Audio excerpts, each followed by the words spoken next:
On a bright Saturday afternoon, little Johnny is sitting on a park bench, thoroughly enjoying his day off from school. He has a bag full of candy bars, and he's munching on one after another with great enthusiasm. Across from him, an elderly man sitting on another bench watches with growing concern. The man adjusts his glasses and clears his throat, trying to catch Johnny's attention. "Son," the man says in a kindly but firm voice, "you know, eating all that candy isn't good for you. It'll give you acne, rot your teeth, and make you fat." Johnny pauses, a half-unwrapped candy bar in his hand, and looks at the man. He considers the unsolicited advice for a moment before responding. "My grandfather lived to be 107 years old," Johnny says, his voice full of pride. The elderly man raises his eyebrows, intrigued by this revelation. "Really?" he asks, leaning forward slightly. "Did your grandfather eat 6 candy bars at a time?" Still munching on a candy bar, Johnny shakes his head and replies, "No. He minded his own freaking business!" A priest and a lawyer walk into a bakery. The lawyer looks around shrewdly, grabs 3 freshly baked buns, and quickly slips them into his pockets. He then tells the priest, "That took great skill to steal those buns. The owner didn't even see me." The priest replies, "That's just simple thievery. I will show you how to do it the honest way and get the same results." The priest then proceeds to call out to the owner of the bakery, "Sir, I want to show you a miracle of the Lord." Curious and slightly skeptical, the owner wipes his hands on his apron and approaches the priest.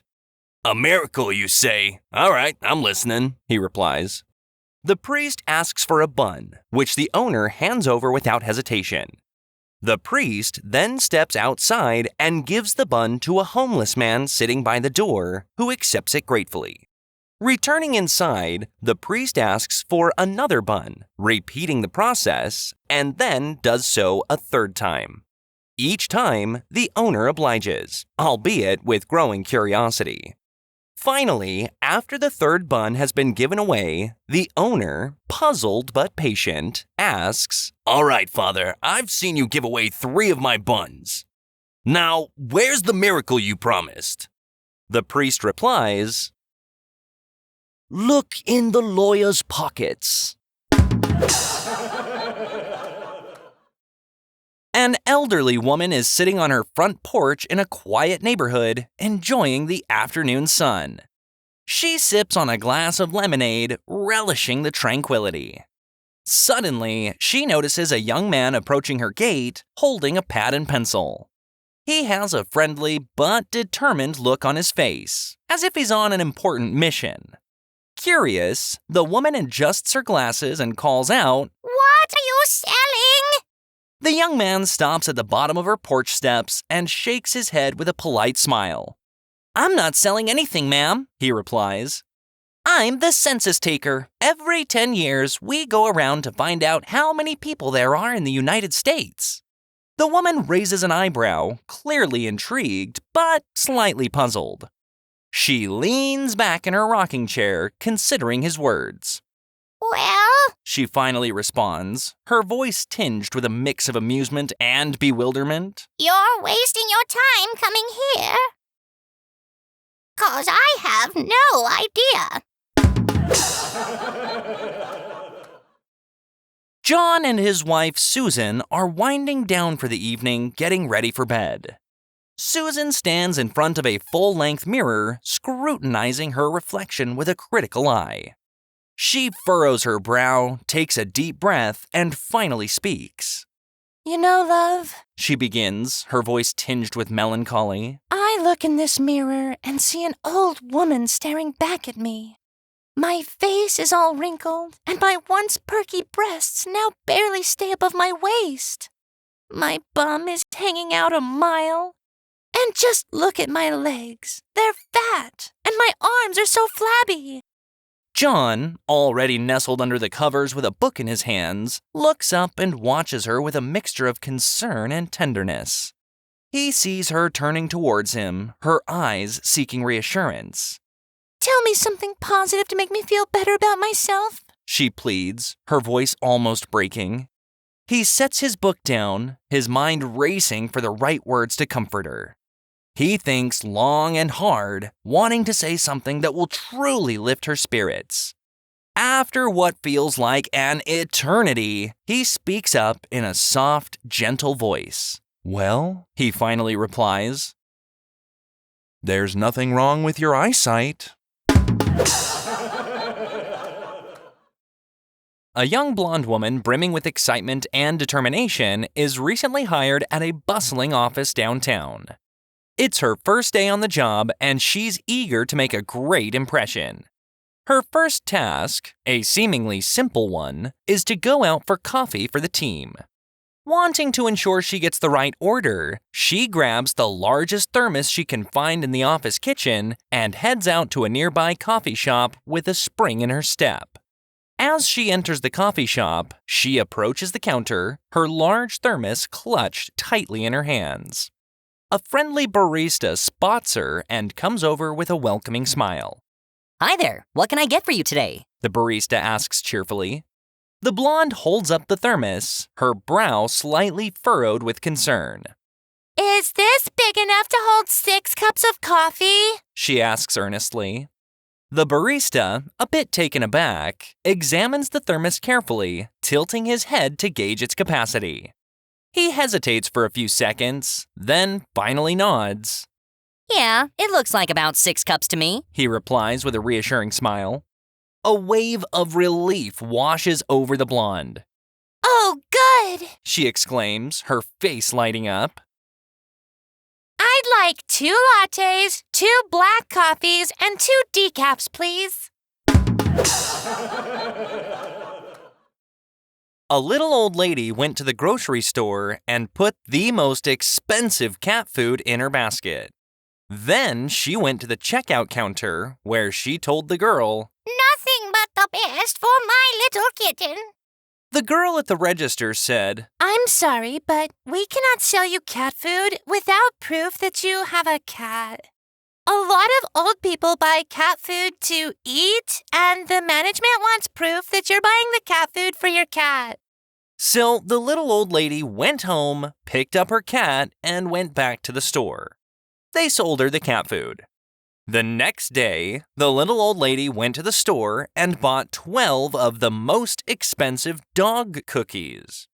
This time, the cashier demanded proof that she had a dog, claiming old people sometimes eat dog food. Frustrated, the old lady went home and came back with her dog.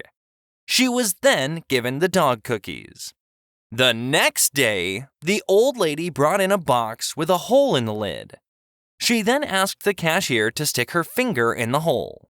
The cashier said, No, you might have a snake in there. The little old lady assured her there was nothing in the box that would bite her. So the cashier put her finger into the box and pulled it out.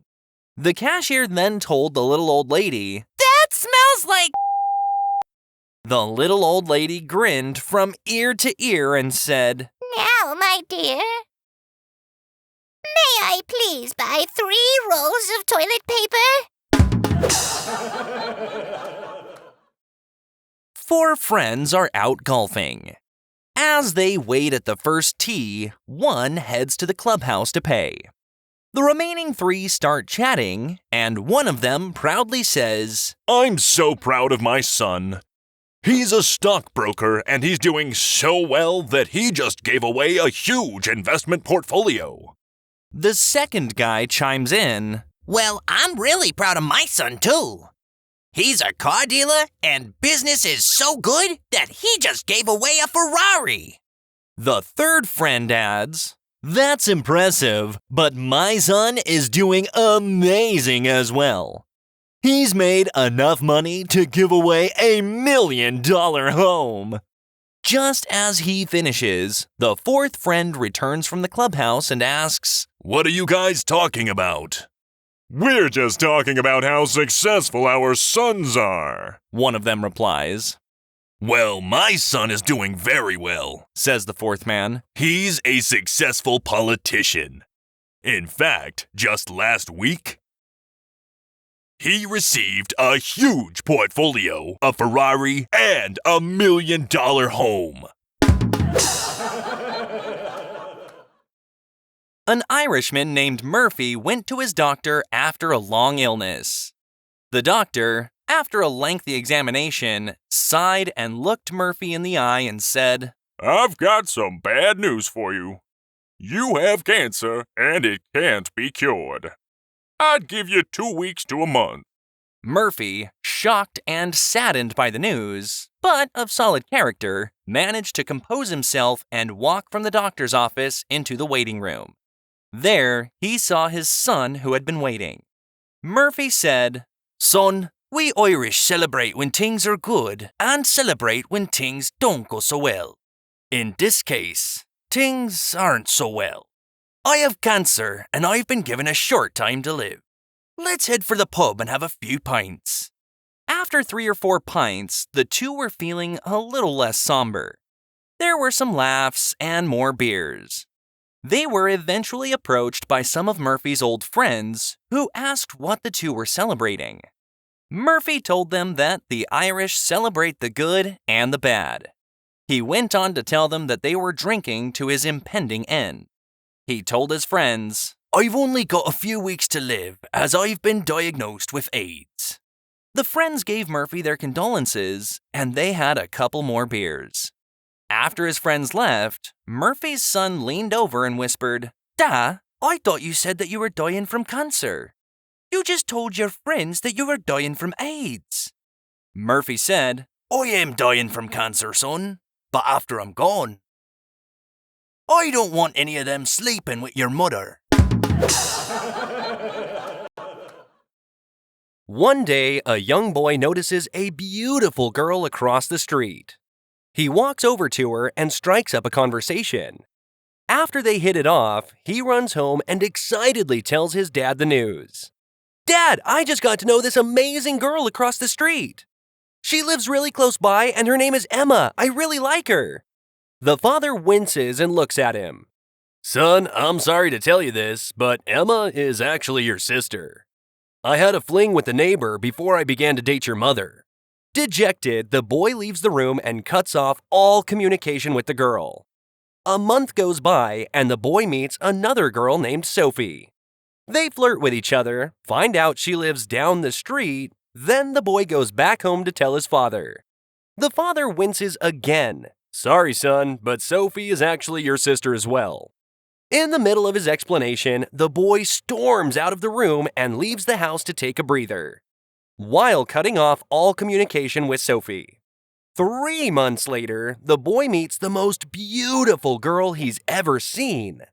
Prettier than the last 2 girls combined. He finds out her name is Brooke and rushes home after exchanging numbers. The boy busts into his father's room. Dad, I met this girl named Brooke and she lives only a few streets away. Before I tell you about her, is she your daughter too?